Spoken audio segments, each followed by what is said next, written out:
ಬಿಜೆಪಿಯವರು ಕೂಡ ಈಗ ಬೇರೆ ವಿಚಾರಕ್ಕೆ ಪ್ರಸ್ತಾಪ ಮಾಡೋದಕ್ಕೆ ಬಿಡಬೇಕಲ್ವ ಸರ್? ಎಲ್ಲರಿಗೂ ತೊಂದರೆ ಆಗಿದೆ ರೀ. ಈ ನೋಡಿ ಸದನ ನಾವು ಬಂದಿದ್ವಿ, ಸೋಮವಾರದಿಂದ ಸದನ ನಡೀತಾ ಇಲ್ಲ. ನಮ್ಮ ಕ್ಷೇತ್ರದ ಸಮಸ್ಯೆ, ಉತ್ತರ ಕರ್ನಾಟಕದ ನೀರಾವರಿ ಸಮಸ್ಯೆ, ಮೇಲಾಗಿ ಕೃಷ್ಣಾ ಮೇಲ್ದಂಡೆ ಯೋಜನೆ ಚರ್ಚೆ ಆಗಬೇಕಾಗಿದೆ.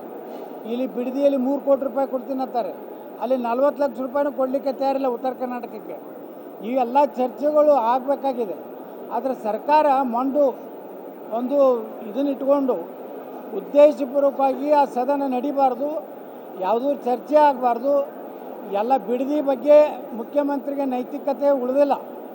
ಮುಖ್ಯಮಂತ್ರಿಗಳು ಬಿಡದಿಯಲ್ಲಿ ರೈತರನ್ನು ಒಕ್ಕಲೆಬ್ಬಿಸುವಂಥ ಏನು ಕೆಲಸ ಮಾಡ್ತಾಯಿದ್ದಾರೆ, ಅದೆಲ್ಲ ಮುಚ್ಚಿ ಹಾಕಲಿಕ್ಕೆ ಈ ಕಾರ್ಯತಂತ್ರವನ್ನು ಕಾಂಗ್ರೆಸ್ ಮಾಡಿದೆ. ಬಿಜೆಪಿಯವರು ಕೂಡ ಈಗ ಬೇರೆ ವಿಚಾರಕ್ಕೆ ಪ್ರಸ್ತಾಪ ಮಾಡೋದಕ್ಕೆ ಬಿಡಬೇಕಲ್ವ ಸರ್? ಎಲ್ಲರಿಗೂ ತೊಂದರೆ ಆಗಿದೆ ರೀ. ಈ ನೋಡಿ ಸದನ ನಾವು ಬಂದಿದ್ವಿ, ಸೋಮವಾರದಿಂದ ಸದನ ನಡೀತಾ ಇಲ್ಲ. ನಮ್ಮ ಕ್ಷೇತ್ರದ ಸಮಸ್ಯೆ, ಉತ್ತರ ಕರ್ನಾಟಕದ ನೀರಾವರಿ ಸಮಸ್ಯೆ, ಮೇಲಾಗಿ ಕೃಷ್ಣಾ ಮೇಲ್ದಂಡೆ ಯೋಜನೆ ಚರ್ಚೆ ಆಗಬೇಕಾಗಿದೆ. ಇಲ್ಲಿ ಬಿಡದಿಯಲ್ಲಿ 3 ಕೋಟಿ ರೂಪಾಯಿ ಕೊಡ್ತೀನಿ ಅಂತಾರೆ, ಅಲ್ಲಿ 40 ಲಕ್ಷ ರೂಪಾಯಿನೂ ಕೊಡಲಿಕ್ಕೆ ತಯಾರಿಲ್ಲ ಉತ್ತರ ಕರ್ನಾಟಕಕ್ಕೆ. ಈ ಎಲ್ಲ ಚರ್ಚೆಗಳು ಆಗಬೇಕಾಗಿದೆ. ಆದರೆ ಸರ್ಕಾರ ಒಂದು ಇದನ್ನಿಟ್ಕೊಂಡು ಉದ್ದೇಶಪೂರ್ವಕವಾಗಿ ಆ ಸದನ ನಡಿಬಾರ್ದು, ಯಾವುದೂ ಚರ್ಚೆ ಆಗಬಾರ್ದು. ಎಲ್ಲ ಬಿಡದಿ ಬಗ್ಗೆ ಮುಖ್ಯಮಂತ್ರಿಗೆ ನೈತಿಕತೆ ಉಳಿದಿಲ್ಲ. ಮುಖ್ಯಮಂತ್ರಿಗಳು ಬಿಡದಿಯಲ್ಲಿ ರೈತರನ್ನು ಒಕ್ಕಲೆಬ್ಬಿಸುವಂಥ ಏನು ಕೆಲಸ ಮಾಡ್ತಾಯಿದ್ದಾರೆ, ಅದೆಲ್ಲ ಮುಚ್ಚಿ ಹಾಕಲಿಕ್ಕೆ ಈ ಕಾರ್ಯತಂತ್ರವನ್ನು ಕಾಂಗ್ರೆಸ್ ಮಾಡಿದೆ.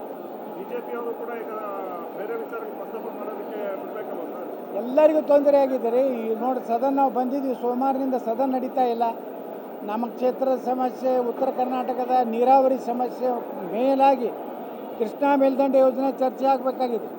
ಇಲ್ಲಿ ಬಿಡದಿಯಲ್ಲಿ 3 ಕೋಟಿ ರೂಪಾಯಿ ಕೊಡ್ತೀನಿ ಅಂತಾರೆ, ಅಲ್ಲಿ 40 ಲಕ್ಷ ರೂಪಾಯಿನೂ ಕೊಡಲಿಕ್ಕೆ ತಯಾರಿಲ್ಲ ಉತ್ತರ ಕರ್ನಾಟಕಕ್ಕೆ. ಈ ಎಲ್ಲ ಚರ್ಚೆಗಳು ಆಗಬೇಕಾಗಿದೆ. ಆದರೆ ಸರ್ಕಾರ ಒಂದು ಇದನ್ನಿಟ್ಕೊಂಡು ಉದ್ದೇಶಪೂರ್ವಕವಾಗಿ ಆ ಸದನ ನಡಿಬಾರ್ದು, ಯಾವುದೂ ಚರ್ಚೆ ಆಗಬಾರ್ದು. ಎಲ್ಲ ಬಿಡದಿ ಬಗ್ಗೆ ಮುಖ್ಯಮಂತ್ರಿಗೆ ನೈತಿಕತೆ ಉಳಿದಿಲ್ಲ. ಮುಖ್ಯಮಂತ್ರಿಗಳು ಬಿಡದಿಯಲ್ಲಿ ರೈತರನ್ನು ಒಕ್ಕಲೆಬ್ಬಿಸುವಂಥ ಏನು ಕೆಲಸ ಮಾಡ್ತಾಯಿದ್ದಾರೆ, ಅದೆಲ್ಲ ಮುಚ್ಚಿ ಹಾಕಲಿಕ್ಕೆ ಈ ಕಾರ್ಯತಂತ್ರವನ್ನು ಕಾಂಗ್ರೆಸ್ ಮಾಡಿದೆ. ಬಿಜೆಪಿಯವರು ಕೂಡ ಈಗ ಬೇರೆ ವಿಚಾರಕ್ಕೆ ಪ್ರಸ್ತಾಪ ಮಾಡೋದಕ್ಕೆ ಬಿಡಬೇಕಲ್ವ ಸರ್? ಎಲ್ಲರಿಗೂ ತೊಂದರೆ ಆಗಿದೆ ರೀ. ಈ ನೋಡಿ ಸದನ ನಾವು ಬಂದಿದ್ವಿ, ಸೋಮವಾರದಿಂದ ಸದನ ನಡೀತಾ ಇಲ್ಲ. ನಮ್ಮ ಕ್ಷೇತ್ರದ ಸಮಸ್ಯೆ, ಉತ್ತರ ಕರ್ನಾಟಕದ ನೀರಾವರಿ ಸಮಸ್ಯೆ, ಮೇಲಾಗಿ ಕೃಷ್ಣಾ ಮೇಲ್ದಂಡೆ ಯೋಜನೆ ಚರ್ಚೆ ಆಗಬೇಕಾಗಿದೆ. ಇಲ್ಲಿ ಬಿಡದಿಯಲ್ಲಿ 3 ಕೋಟಿ ರೂಪಾಯಿ ಕೊಡ್ತೀನಿ ಅಂತಾರೆ, ಅಲ್ಲಿ 40 ಲಕ್ಷ ರೂಪಾಯಿನೂ ಕೊಡಲಿಕ್ಕೆ ತಯಾರಿಲ್ಲ ಉತ್ತರ ಕರ್ನಾಟಕಕ್ಕೆ. ಈ ಎಲ್ಲ ಚರ್ಚೆಗಳು ಆಗಬೇಕಾಗಿದೆ. ಆದರೆ ಸರ್ಕಾರ ಒಂದು ಇದನ್ನಿಟ್ಕೊಂಡು ಉದ್ದೇಶಪೂರ್ವಕವಾಗಿ ಆ ಸದನ ನಡಿಬಾರ್ದು, ಯಾವುದೂ ಚರ್ಚೆ ಆಗಬಾರ್ದು. ಎಲ್ಲ ಬಿಡದಿ ಬಗ್ಗೆ ಮುಖ್ಯಮಂತ್ರಿಗೆ ನೈತಿಕತೆ ಉಳಿದಿಲ್ಲ.